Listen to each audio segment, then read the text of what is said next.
அவர் வந்து நான் ஊரை விட்டு போறேன் அப்படின்னு சொல்லும்போது, ஆரம்பத்துல நான் வரேன்னு சொல்லிருவாங்க. பட் அதுக்கப்புறம் மறுபடியும் கால் பண்ணி என்னால வர முடியாது அப்படின்னு சொல்லுவாங்க. அதுக்கு அவங்க சொல்லக்கூடிய காரணம் என்னன்னா, உனக்கு ஒரு கனவு இருந்த மாரி எனக்கு ஒண்ணு இருந்தது.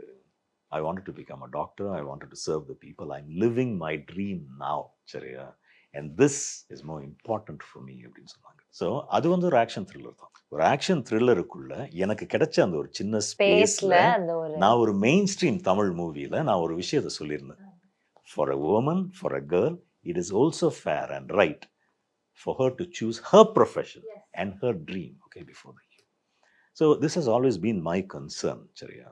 So when Sir gave me this film, I was scared, but I was also happy, okay.